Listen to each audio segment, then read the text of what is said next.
ब्रह्मार्पणं ब्रह्म हविः ब्रह्माग्नौ ब्रह्मणाहुतं ब्रह्मेवतेन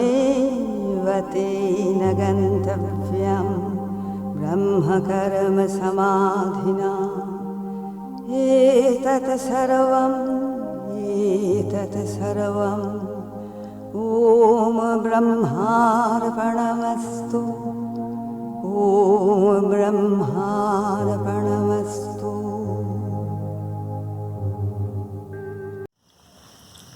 करुणामयी माँ परम प्रभु श्री अरविंद आमर ये सावित्री अध्ययन क्लास समस्त भाई भौणी समस्त माँ को शुभाशीष कामना करुछि।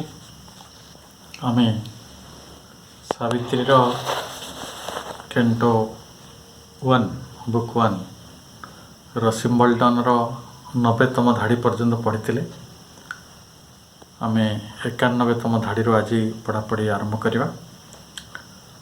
एक सकाळर दृश्य को कवि वर्णना करुछंती। एकाथरे 3टी सकाळर कथा कहा जाउछि। कविंकर प्रज्ञा भितर कवितार रूप झरी आसीथिबा एई शब्द गुड़िक केते चमत्कार केते भावोद्दीपक केते आकर्षणीय से कथाटी आम समस्ते यही अध्ययन जापर। सृष्टिर आद्य सकाळ भी या हो पारे बा सावित्री 1 वर्षर कठोर तपस्या परे आज जो विराट असंभव घटना को से सामना करने को जाउछंती जो से प्रस्तुत होती तार आज गोटे सकाळ आशार सकाळ पृथ्वी भाग्य बा तार नियति परिवर्तन हमार गोटे शुभ मुहूर्त जितेबाला अति अचेतना भितर चेतना मध्य को प्रवेश करुछि गोटे अस्तित्व हुए तो ये कहानी भी हो पारे किंतु जहाँ भी हो ये आलोक आसबार पर्व अंधकार समाप्ति होछि। से अंधकार भितर एक आलोकर जन्म होछि। से आलोक बहुवर्ण विशिष्ट से आलोक बहुत महिमावंत ये पृथ्वीर समस्त ऐश्वर्य को चिन्ह दूचे कारण जेते पर्यंत आपण चेतनागत स्निग्धता भितर प्रवेश करि पारि नांते ताले कौन सी कथार महिमा को जानिबा सतरे कष्ट। जो भली बहुत समय अंधटीए बा गोटे चेतनार नथिबा मनीषटीए गोटे विराट ऐश्वर्य को भल करी देखि पारे ना भल करी बुझी पारे ना। जाओ आमे विगत थर जहाँ पढ़ी से होता जे गोटे देवतांकर गोटे भ्रमणशील हस्त से आसिकी विमुक्त हर्षित आलोकर क्षीण धाराटी को खोली दूची। सकाळ होची एमती कोटी खोलुची ना ग्लोड एलंग ए फेडिंग मोमेंट्स ब्रिंक मुहूर्तर तटेशरे गोटे आखि पिछुड़ा के झलसी उठुची गोटे आलोकर रेखा केपली ना सत्य जेपरी गोटे आलोक कबाट खोलुची। से कबाटे ओपाल गोल्डर पैनल लगी स्वर्ण पैनल लगी ओपालेसेंट हिंज ओपाल रे तार कब्जा लगी। से कबाटी साधारण कबाट नुहे से हूँ गोटे gate of dreams ajar on mystery's words रहस्यर तटदेश किए जपरी स्वप्नर गोटे दुआर खोली दूचे अल्प खोली देछि एजार अल्प खोलीद केते चमत्कार वर्णना आपण ये दृश्य सहित निजक तादात्म्य करनियंतु ये कथाटे बुझिबा। जदि कबाटटी खोली जाउछि स्वप्नर द्वारर कौन होछि ना one lucent corner windowing hidden things गोटे आलोकदीप्त कोण लुसेंट लुसेंट कहले आलोकदीप्त जे फुल ऑफ लाइट दीप्त दीप्त कोणर गवाक्षटीए से खोली दूची कौन ना to hidden things windowing hidden things ଯେତେବେଳେ ସେ କଥା ମୁଁ ଆଗେ ବି କହିଥିଲି ଗୋଟେ ରୁମ୍ରେ ମଣିମୁକ୍ତା ବି ଆପଣ ରଖିଛନ୍ତି, ଖୁବ୍ ଐଶ୍ୱର୍ଯ୍ୟମନ୍ତ ଜିନିଷ ରଖିଛନ୍ତି, ଅନ୍ଧାର ହେଇଛି, ତାର ମାନେ କ'ଣ, କିଏ କ'ଣ ଜାଣିପାରିବ କେଉଁଠି କ'ଣ ଅଛି। କିନ୍ତୁ ଯେତେବେଳେ ଆଲୋକ ଆସେ ସବୁ କଥା ଦେଖେଇ ଦିଏ କ'ଣ ସଂଗୁପ୍ତ ହେଇକି ଅଛି। ଆମ ଭିତରେ ଯେଉଁ ଆନନ୍ଦ ରହିଛି, ଯେପରି ଚେତନା ଆସିଲେ ଆମକୁ ଚିହ୍ନେଇ ଦିଏ, ସେଇଭଳି ଗୋଟେ ଆଲୋକ ଆସିକି ଅନ୍ଧାର ଭିତରେ ଲୁଚି ରହିଥିବା ସବୁ ଐଶ୍ୱର୍ଯ୍ୟକୁ ମଣିଷକୁ ଚିହ୍ନେଇ ଦେଉଛି। ସେଇଟା ଜ୍ଞାନର ଆଲୋକ ହେଇପାରେ, ଆଶାର ଆଲୋକ ହେଇପାରେ, ବା ସତ ଆଲୋକ ଆମେ ଯାହା ଜାଣୁ ଆଲୋକ ଉପରେ ତାହା ହେଇପାରେ। ଯିଏ ବି ହଉ, ଆଲୋକ ଯେତେବେଳେ ଆସେ ସେତେବେଳେ ସେ ଲୁଚି ରହିଥିବା ଜିନିଷଟାକୁ ଉନ୍ମୋଚିତ କରିଦିଏ, ହିଡେନ୍ ଥିଙ୍ଗସଟାକୁ ସେ ଉନ୍ମୋଚିତ କରେ। ତେଣୁ ଯେତେବେଳେ ସେ ସ୍ୱପ୍ନର ଦ୍ୱାର ଅଳ୍ପ ଖୋଲା ହେଉଛି, ଦେଖାଯାଉଛି ସେଇ ଯେଉଁ କୋଣରେ ଯେଉଁଠି ଆଲୋକଟି ପ୍ରଦୀପ୍ତ ହେଲା, ସିଏ ଗୋଟେ ଝରକା ଭଳିଆ ଲୁଚି ରହିଥିବା ହିଡେନ୍ ଥିଙ୍ଗସକୁ ସେ ଖୋଲି ଦେଉଛି। ଏ ଯେଉଁ ଗୋପନୀୟ ସଂଗୁପ୍ତ ଐଶ୍ୱର୍ଯ୍ୟ ରାଶିକୁ ସେ ସମସ୍ତଙ୍କ ଆଗରେ ଖୋଲି ଧରୁଛି। ଫୋର୍ସ ଦି ୱାର୍ଲଡସ୍ ବ୍ଲାଇଣ୍ଡ ଇମେନ୍ସିଟି ଟୁ ସାଇଟ୍।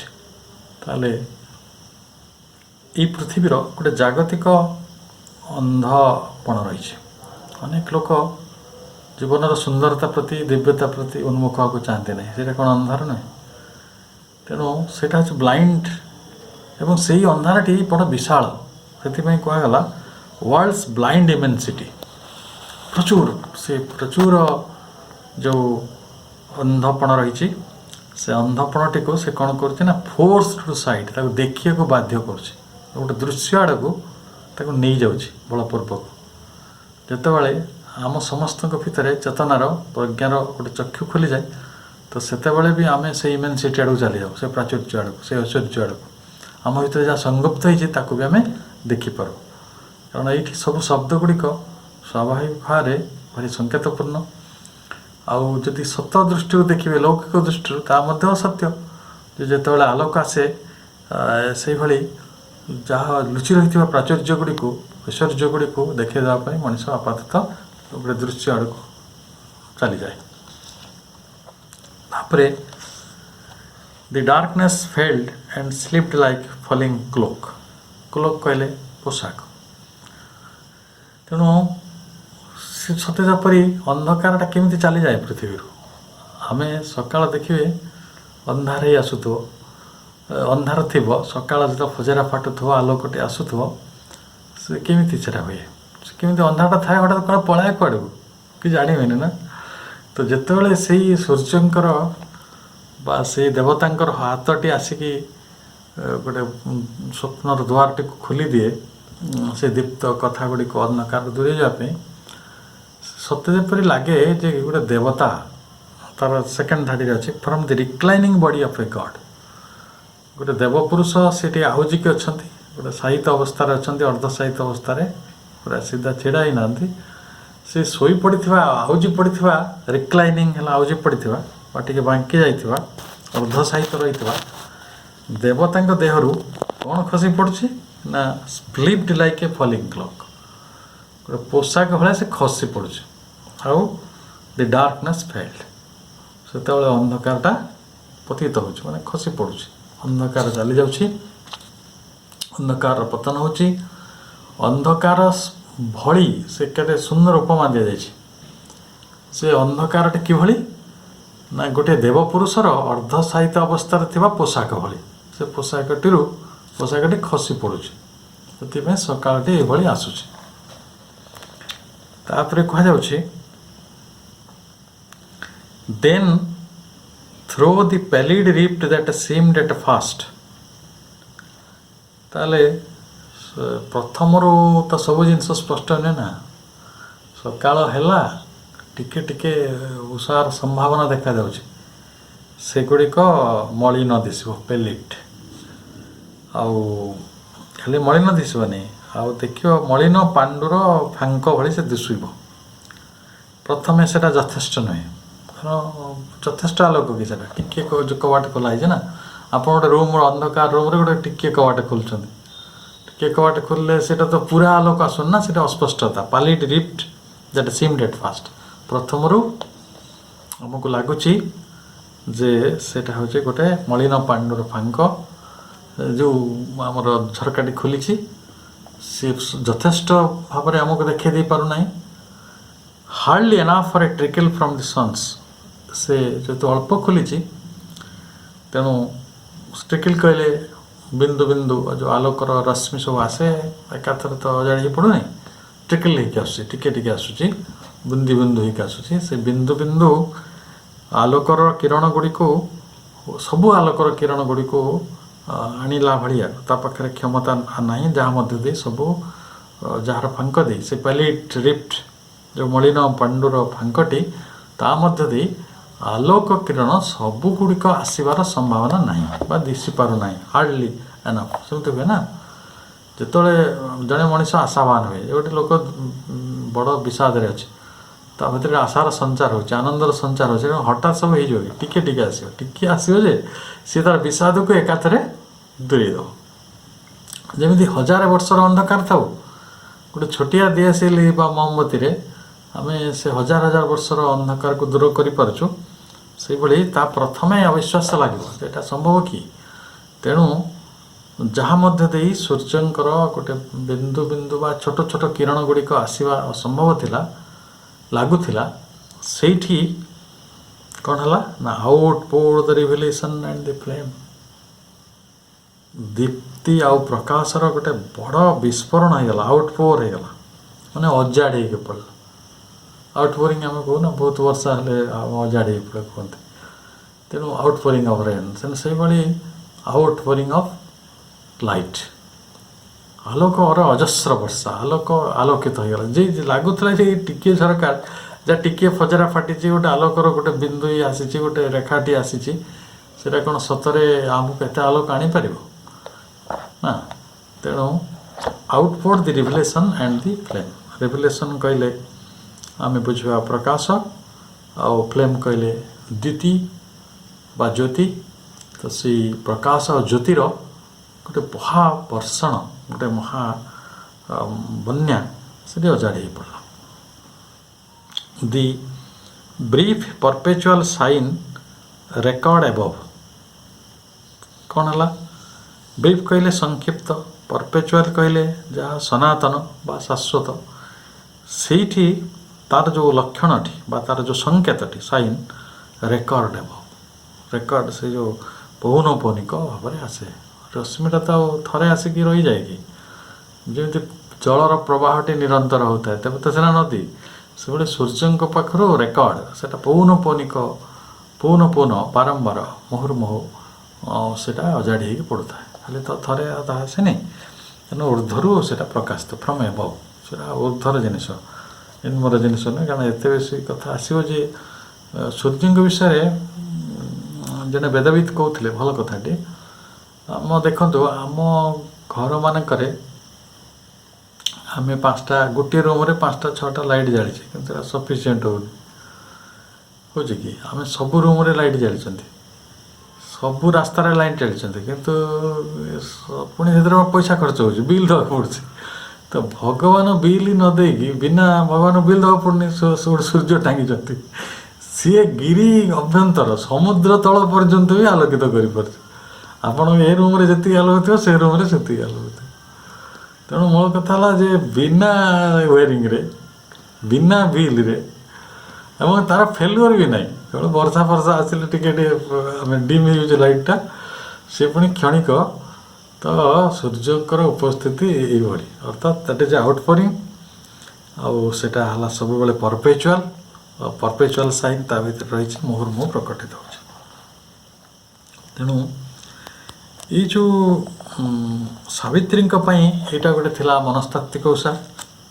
कारण पूर्व रात्रि पर्यंत से संभावना देखुना सतरे कौन सत्यवान जीवित हे तेणु नैराश्यटी रही सेटा थिला महानिशा सेटा हूँ रात्रि जिते पर्यंत आम भीतर अविश्वास अच्छी नैराश्य अच्छी आम भगवान महाशक्ति को भरोसा कर पारनु निश्चित हो पारनु सेटा हूँ महानिशा आम जीवन समस्त महानिशा अच्छी कि जो से सामना करुँच सामना कर युद्ध दिन ही तो आपन को साहस दरकार ना युद्ध दिन ही आपन को भरोसा दरकार युद्ध दिन ही आपन को निश्चित दरकार युद्ध दिन ही तो आपन को ईश्वर शक्ति पर भरोसा थी दरकार ତେଣୁ ସେଇ ଯେତେବେଳେ ଆଶାଟି ଆସୁଛି ଯେ ହଁ ମୁଁ ଆଇ ୱିଲ୍ ୱିନ୍, ମୁଁ ପୃଥିବୀର ନିୟତିକୁ ପରିବର୍ତ୍ତନ କରିଦେଇ ପାରିବି, ସାବିତ୍ରୀଙ୍କର ଏଇ ଯେଉଁ ମନସ୍ତାତ୍ତ୍ୱିକ ଯେଉଁ ପରିବର୍ତ୍ତନ, ତାକୁ ଆମେ ଗୋଟେ ସକାଳ ବୋଲି କହିପାରୁଛୁ।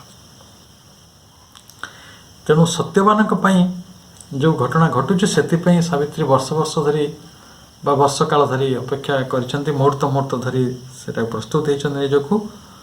ଆଉ ଚେତନାର ସେ ହେଲେ ଅଭିଯାତ୍ରୀ, ଆଉ ସେ ଚେତନାର କ୍ଷେତ୍ରରେ ମହାସଂଗ୍ରାମର ଦିନ ସକାଳର କଥା କୁହାଯାଉଛି। ଏବଂ ସେଇଠି ଯେଉଁଟା ନିଷ୍ପତ୍ତି ହେବ, ସେ ନିଷ୍ପତ୍ତିଟି କେବଳ କାହିଁକି ତାଙ୍କ ପାଖରେ ଏତେ ସାମର୍ଥ୍ୟ ଥିଲା, କାରଣ ସେ ବ୍ୟକ୍ତିଗତ ସିଦ୍ଧିର କଥା କହିନାହାନ୍ତି। ବ୍ୟକ୍ତିଗତ ଭାବରେ ଗୋଟେ ସତ୍ୟବାନ ଜୀବିତ ହେଇଯିବେ, ସିଏ ତାଙ୍କର ବୈଧବ୍ୟରୁ ରକ୍ଷା ପାଇଯିବେ, ଆଉ ତାଙ୍କର ଶ୍ୱଶୁର ଶାଶୁମାନଙ୍କର ଉନ୍ନତି ହେବ, ଏଇଟା ଗୋଟେ ବ୍ୟକ୍ତିଗତ କଥା ନୁହେଁ। ଯେ ପୃଥିବୀର ଯାହା ନିୟତି ଆଜି ପର୍ଯ୍ୟନ୍ତ ହେଇକି ଥିଲା, ଯେ ମୋର ମୃତ୍ୟୁଟା ଏକ ଅବଧାରିତ ସତ୍ୟ, ସେଇ ନିର୍ଦ୍ଦିଷ୍ଟତାଟାକୁ ସେ ବଦଳାଇବାକୁ ଚାହୁଁଛନ୍ତି, ବଦଳି ପାରିଛନ୍ତି। ତେଣୁ ଏଇଟା ଗୋଟେ ନୈର୍ବକ୍ତିକ ସିଦ୍ଧି ବା ଗୋଟେ ଅସାଧାରଣ ବୈଶ୍ୱିକ ସିଦ୍ଧି, ୟୁନିଭର୍ସାଲ ସିଦ୍ଧି। ତେଣୁ ଏହାଦ୍ୱାରା ପୃଥିବୀର କୋଟି କୋଟି ବା ଅନନ୍ତ କୋଟି ମଣିଷ ଯେଉଁମାନେ ଜନ୍ମ ହେବାକୁ ବି ଅଛନ୍ତି ଆଗକୁ, ସମସ୍ତଙ୍କର ଭାଗ୍ୟଟି ନିର୍ଦ୍ଧାରିତ ହେବ। ଆଉ ପୃଥିବୀ ଉପରେ ଅମରତ୍ୱଟେ ପ୍ରତିଷ୍ଠିତ ହେବ କି ନାହିଁ, ତାର ଏକ ନିଶ୍ଚିତତା ମଧ୍ୟ ପ୍ରତିଷ୍ଠିତ ହେବ। ତେଣୁ ଏ ଘଟଣାଟି ଜାଗତିକ ନୁହେଁ, ଏହା ମହାଜାଗତିକ ଏବଂ ଗୋଟେ ଦୃଷ୍ଟିରୁ ଚିନ୍ତା କଲେ ମଧ୍ୟ ଜାଗତିକ। ତେଣୁ ମହାଜାଗତିକ ଜାଗତିକ ଉଭୟ ସ୍ତରରେ ଗୋଟେ ମୀମାଂସା ସେଦିନ ହେଉଛି। ଯେଉଁଟା ନାହିଁ, ଅମରତ୍ୱ ଏଠି ନାହିଁ, ସେଇଟା ଅସତ୍, ଆଉ ମୃତ୍ୟୁ ଏଠି ଅଛି, ସେ ସତ୍। ଏଇ ଅସତ୍ ଆଉ ସତ୍ର ଗୋଟେ ମହାମିଳନ ମଧ୍ୟ ଘଟିବ। ଏ ଏକ ଅସାଧାରଣ ଘଟଣା। ତେଣୁ ମହାଶକ୍ତି ମାତା ଅଦିତିଙ୍କ ମାନବୀ ରୂପ ସହିତ ରାଜତ୍ୱ କରୁଥିବା ଅପବିଧିର ଲଢ଼େଇରେ କିଏ ଜିତିବ, ସେଇଦିନ ହିଁ ସ୍ଥିର ହେବ। ତେଣୁ ସେଦିନ ଥିଲା ଏଇଭଳି ଗୋଟେ ବିଶେଷ ସକାଳ। ତେଣୁ ଆଶାର ସକାଳ, ଗୋଟେ ସମ୍ଭାବନାର ସକାଳ, ଅଚେତନାର ମୃତ୍ୟୁର ସକାଳ, ପୃଥିବୀର ମଣିଷର କୋଟି କୋଟି ମଣିଷର ଅବଧାରିତ ଭାଗ୍ୟ ବଦଳି ଯିବାର ସକାଳ। ତେଣୁ ଏଇଟା ଦିବ୍ୟ ଥିଲା। ପୁଣି କୁହାଯାଉଛି ଏ ଗ୍ଲେମର୍ ଫ୍ରମ୍ ଅନରିଚ୍ଡ ଟ୍ରାନ୍ସଡେନ୍ସେସ୍। ଏଇ ଆଲୋକଟା କେମିତି, ଏ ସକାଳଟା କେମିତି, ସେ ଆଶାଗୁଡ଼ା କେମିତି, ସେ ସ୍ୱପ୍ନଟା କେମିତି, ଅମୃତଟା କେମିତି, ଯେ ସେଇଟା ହେଉଛି ଗୋଟେ ମନମୁଗ୍ଧକାରୀ ଗ୍ଲେମର୍। ଗ୍ଲେମର୍ କହିଲେ ମନମୁଗ୍ଧକାରୀ। ଏ ଗ୍ଲେମର୍ ଫ୍ରମ୍ ଅନରିଚ୍ଡ ଟ୍ରାନ୍ସଡେନ୍ସେସ୍, ସେଇଟା କେଉଁଠୁ ଆସୁଛି? ଯେଉଁ ଦିବ୍ୟ ଲୋକରୁ ଆସୁଛି ସେଇଟା ଅନରିଚ୍ଡ, ଅପହଞ୍ଚ। ଆଉ ଟ୍ରାନ୍ସଡେନ୍ସେସ୍ର ସାଧାରଣ ଅର୍ଥ ହେଉଛି ଅତିକଳ୍ପନୀୟ, ଯେଉଁଟାକୁ ଆମେ କଳ୍ପନା କରିପାରିବା ନାହିଁ। ତେଣୁ ଅପହଞ୍ଚ ଅତିକଳ୍ପନୀୟ ରାଜ୍ୟରୁ ଗୋଟେ ମନମୁଗ୍ଧକାରୀ ସଂକେତ ଆସିଛି। ଆଲୋକଟା ତ ସେଇଆ ନା। ସବୁଦିନ ସକାଳେ ଯେଉଁ ସୂର୍ଯ୍ୟ ଆସନ୍ତି, ସେ କ'ଣ ନେଇକି ଆସନ୍ତି? ସ୍ୱର୍ଗ ରାଜ୍ୟରୁ କି କେଉଁ ଊର୍ଦ୍ଧ୍ୱତର ରାଜ୍ୟ, ଯେଉଁ ରାଜ୍ୟ ବିଷୟରେ ମଣିଷର ପହଞ୍ଚ ନାହିଁ, ଅପହଞ୍ଚ, ଅନରିଚ୍ଡ। ଏବଂ ଦ୍ୟାଟ୍ ଇଜ୍ ଟ୍ରାନ୍ସଡେନ୍ସେସ୍, ଅତିକଳ୍ପନୀୟ। ସେ କେଉଁ ରାଜ୍ୟ, କେଉଁ କେତେ ଉଚ୍ଚ? କୁହାଯାଉଛି ସୂର୍ଯ୍ୟ 15 କୋଟି ହଜାର କିଲୋ ମାନେ କେତେ ଲକ୍ଷ ଯେଉଁ କେତେଟା ଆଲୋକ ବର୍ଷ ଦୂରରେ ରହିଛନ୍ତି। ତାର ଦୂରତା ମାପିବାକୁ ବି ବୈଜ୍ଞାନିକମାନେ ଚେଷ୍ଟା କରୁଛନ୍ତି। ସେ ଦୂରତାଟା ତାଙ୍କ ପାଖରେ ପହଞ୍ଚି ହେବ କି? ଅପହଞ୍ଚ ନା। ସେ କେଉଁ ଉଚ୍ଚତାରେ ଅଛନ୍ତି, କେଉଁ ଅବସ୍ଥାରେ ଅଛନ୍ତି, ତାଙ୍କ ଚାରିପଟେ କ'ଣ ଅଛି, ସେଗୁଡ଼ିକ ଆମ ସମସ୍ତଙ୍କ ପାଇଁ ଗୋଟେ ପ୍ରକାର ଟ୍ରାନ୍ସଡେଣ୍ଟ, ମାନେ ଅତିକଳ୍ପନୀୟ, କଳ୍ପନାର ବାହାରେ। ତାପରେ ଧାଟି ହେଲା ଇରିଡିସେଣ୍ଟ with glory of the unseen. ଇରିଡିସେଣ୍ଟ ଶବ୍ଦଟି ମୋତେ ଭାରି ବଢ଼ିଆ ଲାଗେ। ସେଇଟା ହେଉଛି ବହୁବର୍ଣ୍ଣ ବିଶିଷ୍ଟ। ଯେମିତି ଆମେ ଜାଣିଛୁ ଇନ୍ଦ୍ରଧନୁ ବହୁ ବର୍ଣ୍ଣ ବିଶିଷ୍ଟ। ତେଣୁ ବହୁବର୍ଣ୍ଣ ବିବାହରେ ସେଇ ଗ୍ଲୋରିଟି ବା ଯେଉଁ ଗ୍ଲେମର୍ କଥା କୁହାଗଲା, ଯେଉଁ ମନମୁଗ୍ଧକାରୀ ସଂକେତ, ସେଇ ଶୋଭା, ଯେଉଁ ଗ୍ଲୋରି ବା ଯେଉଁ ମହିମା, ଗ୍ଲୋରି କହିଲେ ମହିମା, ସେ ଆଲୋକ ହେଉଛି ଅନସିନ୍, ଆମେ ଦେଖିନଥିବା ଅଦୃଶ୍ୟ ରାଇଜରୁ ସେ ବହୁବର୍ଣ୍ଣର, ସେଇଟା ଗୋଟେ ଗ୍ଲୋରି, ମହିମାଟେ। ଚମତ୍କାର ନା? ସେ ମହିମାକୁ, ସେଇ ମହିମା ତ ସକଳ ଶକ୍ତିର ଆଧାର। ସେଇ ମହିମାଟା ତ ନ ଆସିଲେ 2 ଦିନ ମଣିଷର ଅବସ୍ଥା ଯାହା ହେବ ଆମେ ଜାଣିପାରୁଛୁ। ଭୟରେ ତ ଅଧେ ଲୋକ ମରିଯିବେ ଯଦି ରାତି ନ ପାଏ। ତେଣୁ ସକାଳଟାକୁ ଆମେ ସିନା ଗୁରୁତ୍ୱ ଦେଉନୁ। ଆମେ ଦେଖୁଛୁ ଆମ ସରକାର କ'ଣ କରିଦେବେ, ଆମ ୱାର୍ଡ଼ ମେମ୍ବର କ'ଣ କରିଦେଲେ, ଆମ କାଉନସିଲର କ'ଣ କରିଦେଲେ, ମୁଁ କ'ଣ କରିଦେଲି। କିନ୍ତୁ ଅସଲରେ ଯେ କୋଟି କୋଟି ବର୍ଷ ଧରି ଆମ ପାଇଁ କରୁଛନ୍ତି, ଯେ ସେ ତାଙ୍କ ବିଷୟରେ ଆମେ କେବେ ଭାବୁନୁ ଯେ ସୂର୍ଯ୍ୟ ଯଦି ଆଜି ନ ହେବେ କ'ଣ ସଙ୍କଟ ଏ ଜଗତକୁ ଆସିପାରେ। ଠିକ୍ ହେଲା। କିନ୍ତୁ ସେଇ ଅଜଣା ଅନସିନ୍, ମାନେ ଆମେ ଯେଉଁ ରାଜ୍ୟଟା ଅଦେଖା ଆମ ପାଇଁ ଆମେ ଦେଖିନାହୁଁ, ସେଇ ଅଦେଖା ରାଇଜରୁ ଗୋଟେ ଇରିଡିସେଣ୍ଟ କହିଲେ ବହୁ ବର୍ଣ୍ଣ ବିଶିଷ୍ଟ ମହିମା ସେ ଓହ୍ଲାଇ ପଡ଼ୁଛି। ଆଲୋକକୁ ବର୍ଣ୍ଣନା ଏଇଭଳି କରାଯାଉଛି। ଆଉ a message from the unknown immortal light, ଆମ ପାଇଁ ଅମରତ୍ୱର ଆଲୋକ ଗୋଟେ ଅନନୋନ୍ ଅଜଣା କଥା। ଅନନୋନ୍ ଇମର୍ଟାଲ ଲାଇଟ୍, ଅଜଣା ଅମର ଆଲୋକ କ'ଣ ଦେଉଛି? ଗୋଟେ ବାର୍ତ୍ତା ଦେଉଛି। କି ବାର୍ତ୍ତା? ଅମରତ୍ୱର ବାର୍ତ୍ତା, ଜ୍ଞାନ ସମ୍ବନ୍ଧୀର ବାର୍ତ୍ତା, ଆମ ଅସ୍ତିତ୍ୱର ପୂର୍ଣ୍ଣତା ପ୍ରାପ୍ତିର ବାର୍ତ୍ତା। ସେଇ ବାର୍ତ୍ତାଟି ଏବ୍ଲେଜ୍ ଓପନ୍ କ୍ରିଏସନ୍ସ କୁଇଭରିଂ ଏଜ୍, ସେ କେଉଁଠି ଅଛି? ସେ ବାର୍ତ୍ତାଟି କେଉଁଠି ଜାଗାରେ ପ୍ରଜ୍ୱଳିତ ହେଉଛି? ଏବ୍ଲେଜ୍ କହିଲେ ପ୍ରଜ୍ୱଳିତ ହେବା, ଜଳୁଛି ନା ସୃଷ୍ଟିର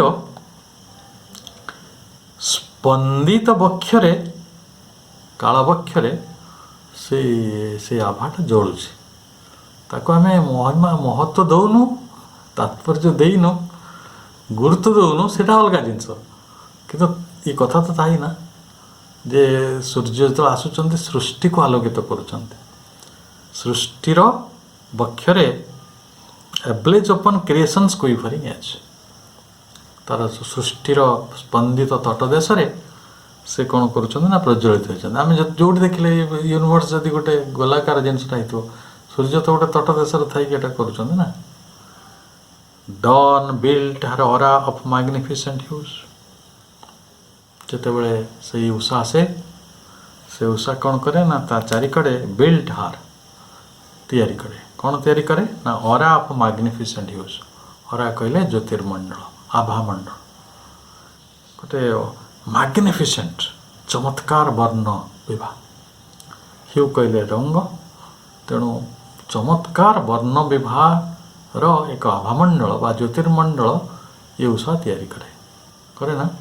କିନ୍ତୁ ଉଷା ତ ଦେଖିବା ପାଇଁ ଭାଗ୍ୟ ବହୁତ ଲୋକଙ୍କର ହୁଏନି। ତ ଆମ ମନେ ସେମାନେ ଏଇଭଳି କହୁଥିଲେ ଯେ ସୂର୍ଯ୍ୟକୁ ଆମେ ଆଳତୀ କରିବା ଗୁରୁତ୍ୱପୂର୍ଣ୍ଣ ନୁହେଁ, ସୂର୍ଯ୍ୟ ନିଜେ ସ୍ୱୟଂ ପ୍ରଭୁ ସୂର୍ଯ୍ୟ ରୂପରେ ଆମକୁ ଆଳତୀ କରିବାକୁ ଆସୁଛନ୍ତି। ମନୁଷ୍ୟ ଆତ୍ମା ଏତେ ବେଶୀ ଶକ୍ତିଶାଳୀ, ଆମ ଋଷିମାନେ କଥା କହୁଥିଲେ। ଏବଂ ଯେତେବେଳେ ଜଣେ ଆଳତୀ କରିବାକୁ ଦେବତା ଆସୁଛି, ଆଉ ଆମେ ସେତେବେଳେ ତାକୁ ସ୍ୱାଗତ କରିବାକୁ ଉପସ୍ଥିତ ନାହାନ୍ତି। ଆମେ ଆଉ ତାଠାରୁ ବଡ଼, ଆମେ ତ ଇଗ୍ନୋର କରିଦେଉଛୁ। W.B. Yeats ଜଣେ ନୋବେଲ ପ୍ରାଇଜ୍ ପାଇଥିଲେ, ସିଏ କହୁଥିଲେ ସବୁବେଳେ ଯେ ଯେଉଁ ବ୍ୟକ୍ତି ସକାଳେ ସୂର୍ଯ୍ୟୋଦୟ ଏବଂ ସନ୍ଧ୍ୟା ସମୟରେ ସୂର୍ଯ୍ୟାସ୍ତ ଦେଖିବାର ସୁଯୋଗ ପାଉଛନ୍ତି, ସିଏ ହେଲେ ପୃଥିବୀର ଜଣେ ଭାଗ୍ୟବାନ ବ୍ୟକ୍ତି। ଜଣେ ଦାର୍ଶନିକଙ୍କୁ ପଚାର ହେଲା, ଆପଣ କାହିଁ ଜୀବନରେ ବଞ୍ଚିଛନ୍ତି? ସେ କହିଲା, ମୁଁ ବହୁତ ସୂର୍ଯ୍ୟୋଦୟ ଦେଖିବାକୁ ଚାହେଁ। ମୁଁ ଆଜି ରାତିରେ ଶୋଇଛି, କାଲି ସକାଳୁ ସୂର୍ଯ୍ୟୋଦୟ ହେବ, ମୁଁ ଏଇଟା ଦେଖିବା ପାଇଁ ଏ ଜଗତରେ ଅଛି। ତେଣୁ ସୂର୍ଯ୍ୟୋଦୟ ହେଲେ ହିଁ ତ ଫୁଲ ଫୁଟେ, ପ୍ରଜାପତିମାନେ ଉଡ଼ନ୍ତି, ମଣିଷ ତା କର୍ମଧାରା ଭିତରକୁ ଆସେ, ପୃଥିବୀର ଚଳଚଞ୍ଚଳତା ଆସେ, ପୃଥିବୀର ଗୀତ ଆସେ, ଶବ୍ଦ ଆସେ। ରାତି ହେଲେ ତ ସବୁ ଶୋଇ ପଡ଼ିଥାଏ ନିସ୍ତବ୍ଧତା ଭିତରେ, କିଛି ବି ନଥାଏ, ନା ଚଳଚଞ୍ଚଳତା ଥାଏ, ନା କିଛି ଗତି, ନା କିଛି ସ୍ପନ୍ଦନ, ନା କ'ଣ। ତେଣୁ ଅନ୍ଧକାର ଭିତରେ ସବୁ ଐଶ୍ୱର୍ଯ୍ୟ, ମଣିମୁକ୍ତା ଠାରୁ ଆରମ୍ଭ କରି ସମୁଦ୍ର ପାହାଡ଼ ସବୁ ଶୋଇଥାନ୍ତି ଚଢ଼େଇମାନଙ୍କ ପର୍ଯ୍ୟନ୍ତ। ତେଣୁ ଯେତେବେଳେ ସକାଳ ଆସୁଛି, ସମସ୍ତେ ଜୀବନକୁ ବାହୁଡ଼ି ଆସୁଛନ୍ତି। ତେଣୁ ସକାଳଟି କ'ଣ ନା ସେ ହେଲା ଗୋଟେ dawn built her aura of magnificent hues, ଗୋଟେ ଚମତ୍କାର ବର୍ଣ୍ଣ ବିଭାର ଜ୍ୟୋତିର୍ମଣ୍ଡଳ ବା ଆଭାମଣ୍ଡଳ ଏଇ ଉଷାଟି ତିଆରି କରିଛି। ଆଉ କ'ଣ କରୁଛି? And buried its seed of grandeur in the hours. In the hours ମାନେ କାଳବକ୍ଷରେ, କାଳବକ୍ଷରେ ଗ୍ରାଣ୍ଡିଓର କହିଲେ ବୈଭବର ମହିମାର ବୀଜଟିକୁ ସେ ରୋଇଛି, ରୋପଣ କରିଛି, ତାକୁ ସେ ରୋପଣ କରିଛି ହେଲା। ମାନେ ମହିମା ନହେଲେ ଆଚ୍ଛା ଅନ୍ଧାର ହେଇଗଲେ ମହିମା ଆସେ କି? ଆଉ ଆପଣ ଅନ୍ଧାର ଦେଖାବ ଯିବେ କେମିତି? ଡର ଲାଗିବ ନା। ବଣ ଜଙ୍ଗଳ ପାଣି ପଶୁ ଯେତେବେଳେ ସକାଳ ହୁଏ लोक को सब कथा देखा जाए। तेणु महिमाटी जो सीड ऑफ ग्रैंडियर जो महिमार वैभवर महिमार जो बीज ताको कालवक्षरे ये जो आलोकटी आसिकी बपन करुछि। आउ कौन करुछि? An instant visitor the godhead shone. Instant visitors है माने से मुहूर्तक आस क्षणिक आस देखिए सब से होनी ये जो फेनोमेना उषार कथा कहुच्छी वर्ण विवाहटा केते समय हुए आपड़ के देखिए सूर्यास्त आम देखुला बेले सागे सागे सूर्य बुड़ीज भारी मन दुख हुए ना। जो मैंने सब सनराइज पॉइंट रे जाइए सब बड़ बड़ जगह अच्छी टूरिस्ट स्पॉट रे सब देखती सागे सागे सब घटना घटीज। मुझे पुरी समुद्र कूल बसती देखुले सूर्योदय केमती हो सी एत जल्दी होगा मन कष्ट हो तेनाली यहाँ क्षणिक अतिथि। ये उषार देवी जो डन ये उषा देवी होती क्षणिक अतिथि। से कौन करुँच ना दि गॉड हैड सोन तांको दिव्य उज्ज्वलता को उद्भासित कर दियते कौन करे ये क्षणिक अतिथि। केते बाटरे कहुचे ना काले तारे भाविकी पढ़ंतु एको देखिए केते बाटरे आलोक आसबार संकेतटी को परिभाषित करा जाउछ। On life's thin border while the vision stood। तेणु जीवनर क्षीण सीमांतरे से दिव्य दृश्यटी उभाला कोठी ना थीन बॉर्डर लाइफ्स थीन बॉर्डर जीवनर जो क्षीण सीमांतरे बॉर्डर कहले सीमांत ए व्हाइल क्षणिक पई विजन स्टूड दृश्य माता छेड़ा होचंत दृश्य आसी छेड़ा हो विजन टा बड़ भी करा जायछि। उषा देवी आसिक छेड़ा होइछंती केमिति छेड़ा होइछंती ना एंड बेंट ओवर आर्थ पॉन्डरिंग फॉर हेड कर्व। आज पृथ्वीर भाग्य नियंत्रित हो ना जब पृथ्वीटा चिंताकूल थी ना थी कि पॉन्डरिंग थी चिंतामग्न थी पृथ्वी आज तार भाग्य निर्धारण हो से अमरत्वर पथरे चलीज कि सही मरण जंत्रणा दुख वार्धक्य गुड़ाक भोग करुव चिराचरित भाव में। तेणु आर्थ आज जेहेतु पृथ्वीर भाग्य निर्धारित हो यहाँ हूँ से सकाल जो सकाल सावित्री को साधना अपेक्षा करथिला जहाँ आज निष्पत्ति करी पृथ्वीर भाग्य से पृथ्वी स्थल पंडरिंग मान चिंतामग्न थी चिंतामग्न थे कपाळटा कौन हम फोर हेड कर्व ता कपाळ कुंचित होइतो से कुंचित कपाळ से जो बेंट ओवर तारी पर नई पड़ी किए उषा देवी। ओह चमत्कार पृथ्वी सब पर्सनिफाए करा पृथ्वी सत जेपरी जड़े देवी सी तांकर संतान मान दुख तो दैन्य को लेकिन चिंतित अच्छा आज तार गोटे विचार पर्व आम हे तो अमर मरणशील जगतर गोटे पटे रही कि अमरत्वर परपारी को चली जा से चिंताकूल मन नहीं तांकर कुंचित कपाल रेखा उपर सते फली उषा देवी माने दृश्यर कथा नहीं जीवन सीमांत से झुली होती जीवन मरणर कथा ना जीवन सीमांत से ये डिसीजन हो it is a day of decision. तापरे केते चमत्कार शब्द मानकर व्यवहार है interpreting a recondite beauty and bliss केते चमत्कार शब्द सब रिकंडाइट माने जटिल जहाँ दुर्बोध्य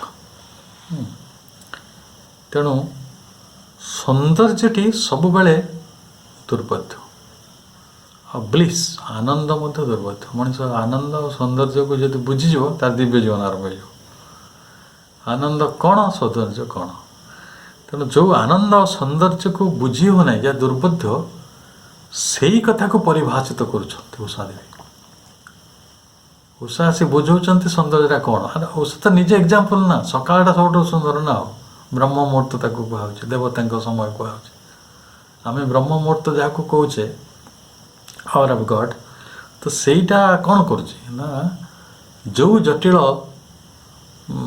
सौंदर्य बा जटिल आनंद टी आम बुझीपारुनु दुर्बोध्य होकर रही आम पाखे रिकंडाइट ताकू से परिभाषित करुँची इंटरप्रिटिंग निजे एग्जाम्पल होकर आसी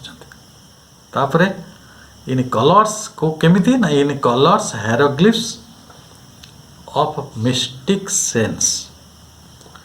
हेरोग्लिफ्स गोटे कष्ट शब्द तार अर्थ हूँ चित्रलिपि चित्राक्षर। अनेक कथा चित्र सब आगे पुराणा कालर लोक मैंने चित्र लिखुले गोटे चढ़ई मु शब्द न लिखिकी चित्र काटिदेवी गोटे बाघ को बाघ न लिखिकी गोटे बाघ काटिदेवी है चित्रलिपि चित्राक्षर। तेणु से केमिति ना वर्णर चित्राक्षर रे से रहस्यमय चेतना को लिखिं कौ लिखिं आकाश लिखिं देखिए आगे जो लिखुंट it wrote the lines of significant myth. यही सकाळ बाय आलोक कौन करिछि ना तात्पर्यपूर्ण गाथार कहानी सब लिखी सत्य जेपरी आकाश रे केମିତି परिकल्पना जे यही सकाळ जहाँ सब आकाश रे वर्ण विवाहिक अच्छी सत्य से गोटे चित्रलिपि से चित्रलिपि कहार ना रहस्यर हुए तो सी सिग्निफिकेंट मिथ तात्पर्यपूर्ण गाथार धाड़ी गुड़िक लिखिं कौट लिखिं ना telling of a greatness of spiritual dawns गोटे आध्यात्मिक उषा कौन जोटी आध्यात्मिक प्रयास ही ये आध्यात्मिक प्रयास गोटे सिद्धि आड़ को जाऊँगी ठीक है। तेणु से टेलिंग ऑफ ए ग्रेटनेस तार महिमा से कहते से लिखा जोटा अଯଥା एणुदण कथा लिखाएनि गोटे महिमार कथा लिखा जाए जीवन यात्रार कथा आ जीवन परिधिर कथा आ जीवनर सिद्धिर कथा जीवनर भवितव्यर कथा जीवनर उत्तरणर कथा जीवनर शेष पहाचर कथा केमिति लिखिं आकाश को फर्द करिकी आपण देखिपर ना आकाश रे फर्दरे लिखाई चित्राक्षर गुड़ा कौट लिखाई तो आकाश लिखाई आकाश पक्षरे आकाश को गोटे फर्द करिकी माने पृष्ठा करिकी से ब्रिलियंट कोड गोटे उज्ज्वल संकेत रे सत्परी किए ताको पेंट कर माने लिपिबद्ध कर लिखि सकाल सेमती आम जदि ताको एपरी भाविबा जे जगतर कहानी सृष्टिर कहानी लिपिबद्ध होइकि सत्य जेपरी से आकाश पक्षरे रही चिरकाल सहिता ही रही ये पृथ्वी रे गोटे तात्पर्यपूर्ण कहानी को सबुदिन सकाळ जेपरी लिपिबद्ध करुचे जे जीवनर कहानी कौन ना गोटे अंधार आसो आ से अंधार दिन पाइब और दिन गोटे सकाळ आसो यहाँ हूँ गोटे जीवनर कहानी एवं से जीवनटा महिमावंत जीवन से हूँ आध्यात्मिक सकाळ जे आशार गोटे छोट परिचय पाँच जे संभावनार गोटे छोट परिचय पाँच से प्रयास कर तो सहीटा ही प्रकृत में गोटे ग्रेटनेस ऑफ स्पिरिचुअल डॉन माने गोटे आध्यात्मिक उषार आध्यात्मिक सकाळर गोटे महिमा तार केते चमत्कार शब्द सब व्यवहार कराई गोटे है सिग्निफिकेंट मिस्टिक आम जो देखे ब्रिलियंट ता पूर्व को जदि जी आहरी केटे चमत्कार शब्द सब जे magnificent unknown immortal light glory of the unseen unreached transcendences तो यही शब्दर जो गंभीरता रही ये गोटे कथा को बुझे दूची जे दिव्य उषार गोटे दीर्घ बा गोटे शाश्वत चित्र से प्रदान करिसेंती जहाँ फल गोटे अंधकारच्छन्न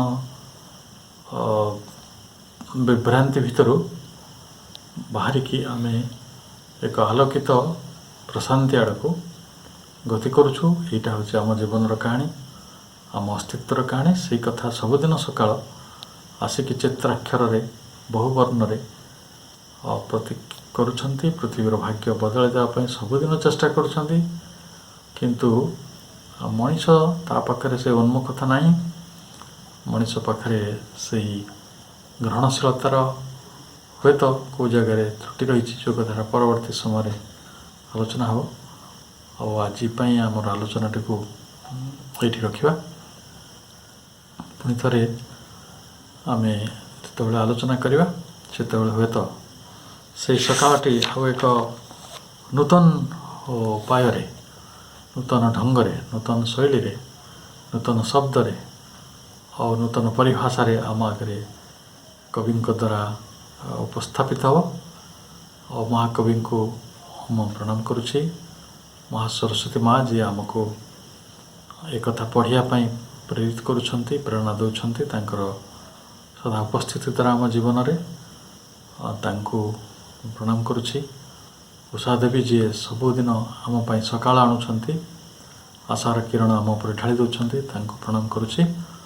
ଏବଂ ଆଜିର ଏହି ବିଷୟକୁ ଆମେ ଏଇଠି ରଖୁଛି। ସମସ୍ତଙ୍କ ପାଇଁ ମାଙ୍କର ଆଶୀର୍ବାଦ ବ୍ୟାଖ୍ୟା କରୁଛି।